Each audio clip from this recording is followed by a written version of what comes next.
আসসালামু আলাইকুম। আজকে তোমাদের আইসিটি বইয়ের ৫৫ নম্বর অধ্যায়ের অ্যালগরিদম ও ফ্লোচার্ট নিয়ে আলোচনা করব।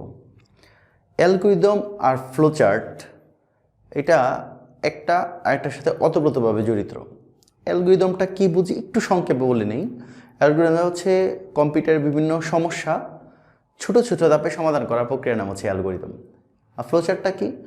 তাহলে অ্যালগরিদমের চিত্ররূপ হচ্ছে ফ্লোচার্ট। ফ্লোচার্টের বাংলা অর্থ হচ্ছে প্রবাহ। ফ্লোচার্ট বিভিন্ন প্রকার হইতে পারে। তো ফ্লোচার্টটা মূলত তোমাদের দুই প্রকার ফ্লোচার্ট বলা হচ্ছে, একটা হচ্ছে সিস্টেম ফ্লোচার্ট আর একটা হচ্ছে প্রোগ্রামিং ফ্লোচার্ট। তো তোমাদের বইটাতে প্রোগ্রামিং ফ্লোচার্ট নিয়ে আলোচনা করা হয়েছে, সিস্টেম ফ্লোচার্টটা নিয়ে আলোচনা করা হয় নাই। প্রোগ্রামিং ফ্লোচার্ট আবার চারটা অংশ, একটা হচ্ছে সরল অনুক্রম, চক্রাবর্ত, লুপ, নির্বাচন।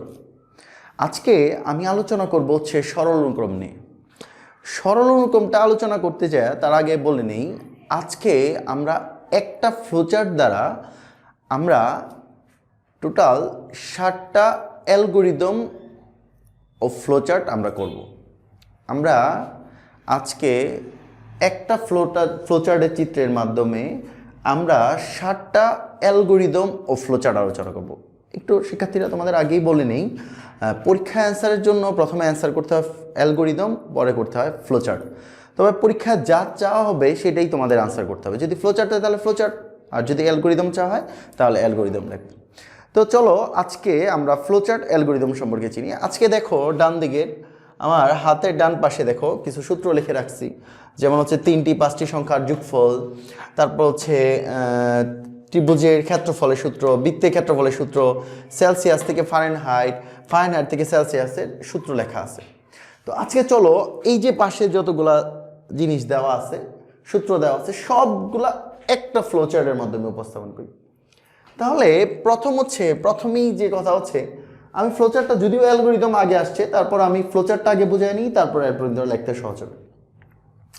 তার আগে চলো একটু জেনে নিই, একটু যে বিষয়টা জানা দরকার, যে কোন চিত্রকে কি বলা হয়, প্রবাহ চিত্রকে কোনটাকে কি নাম দেওয়া হয়।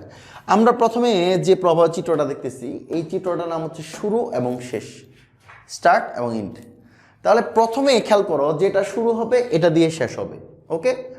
তারপর দ্বিতীয়টা হচ্ছে ইনপুট, এই চিত্রটা দেখতে আর এই চিত্রটা দেখতে সেম, তার মানে হচ্ছে ইনপুট আউটপুট। আর এই চিত্রটা হচ্ছে প্রক্রিয়া বা প্রসেসিং। তো এখন আমি আলোচনা করতে চাই, খুব ভালো করে খেয়াল করো, এই ফ্লোচার্টটা লিখতে যে ভিতরে, এই প্রবাহ চিত্রের ভিতরে তুমি বাংলাতে লিখতে পারো তার বর্ণনা, ইংলিশে লিখতে পারো, উভয়টাই ঠিক। তা আমি আজকে ইংলিশে আলোচনাটা করি। তো প্রথম কথা হচ্ছে, প্রথমে এই চিত্রের নামটা হচ্ছে শুরু, তাই তো? তাহলে এইটাকে লিখলাম হচ্ছে স্টার্ট, ওকে, স্টার্ট। এখন কথা হচ্ছে, তোমাকে যদি বলা হয় যে 3টি বা 5টি সংখ্যা যোগফল, যদি বলা হয় যে ত্রিভুজের ক্ষেত্রফল নির্ণয় করো, যদি বলা হয় বৃত্তের ক্ষেত্রফল নির্ণয় করো, যদি বলা হয় তোমাকে সেলসিয়াস থেকে ফারেনহাইট, যদি বলা হয় ফারেনহাইট থেকে সেলসিয়াস, এই যে অঙ্কের সলভগুলো আমি বললাম, যে ডাকগুলা বললাম, এই সবগুলার অ্যান্সার এটার মধ্যে বের করা যাবে। তাহলে যদি ধরে নাও, যদি বলা হয় যে 3টি সংখ্যার যোগফল বের করার জন্য, তাহলে আমরা কি করব? প্রথমে তোর স্টার্ট লিখলাম। এখন 3টি সংখ্যা, আমরা তো অজানা রাশি, তাহলে আমাদের প্রথমে কি করতে হবে বলো?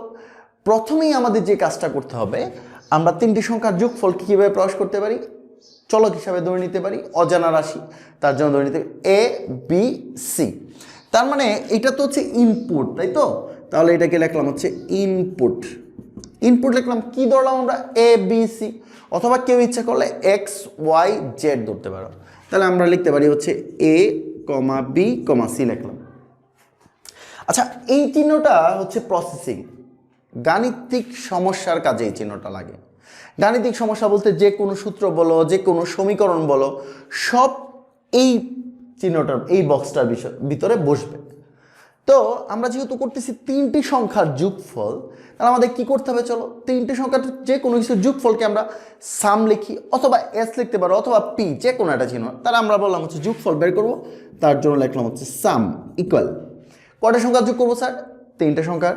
তাহলে চলেন কি করবো, 3টা সংখ্যা লিখবো হচ্ছে এ প্লাস বি প্লাস সি। এখন আসো, আমরা তো স্টার্ট করলাম, ইনপুট করলাম, তারপর হচ্ছে sum equal a plus B plus C লিখছি। এখন আমাদের যেটা জানা দরকার আউটপুটে কি হচ্ছে, তাহলে আউটপুটটা হচ্ছে প্রিন্ট। তাহলে প্রিন্টের বাংলা শব্দের অর্থ হচ্ছে ছাপ। তাহলে আমাকে লিখতে পারি হচ্ছে প্রিন্ট কি বের হবে, সাম। তাহলে আমরা লিখলাম হচ্ছে প্রিন্ট কি বের হবে, সাম। এই যে সাম লিখলাম, ওকে। তাহলে আমার স্টার্ট হইলো ইনপুট এবিসির মান নিলাম, তারপর হচ্ছে সমীকরণ বা সূত্রটা লিখলাম sum equal a plus B plus C. এখন আমরা লিখবো হচ্ছে প্রিন্ট ইকুয়াল সাম। এখন কি দরকার আমাদের, ফলাফল, ওকে। তাহলে ফলাফলটা তো আমাদের শেষ, এখন যেটা লিখবো আমরা সেটা হচ্ছে এন্ড। এই যে দেখছো এতটুকুই, এই এতটুকুই হচ্ছে যে তিনটি সংখ্যার যোগফল। যদি 5টি বলতো তাহলে আমরা যে লিখলাম হচ্ছে A B C D E লিখতাম, আর এই জায়গায় সামে কি লিখতাম A plus B plus C plus D plus C, আর এই জায়গায় প্রিন্টে লিখতাম যতটি দিতাম। এখন আসো কোয়েশ্চেন থাকতে পারে স্যার তাহলে এই একটা দ্বারা আর বাকিগুলো কিভাবে করবেন। তাহলে চলো প্রথম যেটা আমরা লিখছি, তাহলে চলো আমরা জেনে নিই প্রথম যেটা লিখছি এটা হচ্ছে ত্রিভুজের ক্ষেত্রফল। আচ্ছা, ত্রিভুজের ক্ষেত্রফলের সূত্রটা বলো তো। ত্রিভুজের ক্ষেত্রফলের সূত্র হচ্ছে হাফ ইন্টু ভূমি পূর্ণ-উচ্চতা। ভূমিকে আমরা বেস আকারে চিহ্নিত করি, তাহলে এর বেসের হচ্ছে বি নিব, আর উচ্চতাটাকে বলতে হচ্ছে হাইট, হাইটের এইচ নিব। তাহলে আমরা দুইটা জিনিস লাগতেছে বি আর এইচ। তো প্রথম তো যথারীতি দেখো, প্রথমে হচ্ছে যথারীতি যেটা শুরু হবে এটা হচ্ছে স্টার্ট, ওকে, শুরু করলাম। তারপর হচ্ছে ইনপুটে আমাদের এই জায়গায় এবিসি থাকতেছে না, তাহলে কি থাকবে বলো, যে ত্রিভুজের ক্ষেত্রফল কি দ্বারা প্রকাশ করছে, বি আর এইচ। তাহলে আমরা এই জায়গায় লিখবো হচ্ছে বি আর এইচ। এখন কোশ্চেন আসতে পারে স্যার হাফ কেন লিখলাম না, হাফটা ইনপুটে হাফের মানটা তো আর ধরতে হচ্ছে না, তাহলে এর জন্য লেখার দরকার নাই। এরপরে আসা হচ্ছে ক্ষেত্রফলটাকে আমরা ইংলিশে কি লিখতে পারি, এরিয়া লিখতে পারি। তাহলে আমরা এই জায়গায় সামটাকে মুছে দিই, চলো মুছে দিয়ে লিখি হচ্ছে এরিয়া। আচ্ছা, এরিয়া ত্রিভুজের ক্ষেত্রফল হচ্ছে হাফ, তাই তো।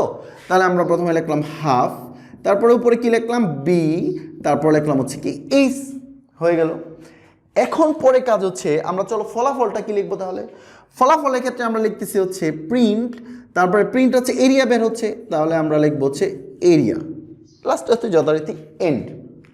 এখন যদি আমাদের বলা হয়তো বৃত্তের ক্ষেত্রফল, তাহলে আমরা কি লিখতাম, তাহলে আমরা সব ঠিক থাকতো, ইনপুটে লিখতাম শুধু হচ্ছে আর, ইনপুটে আমরা পায়ের মান তো কনস্ট্যান্ট, এটা তো আমাদের লিখতে হবে না।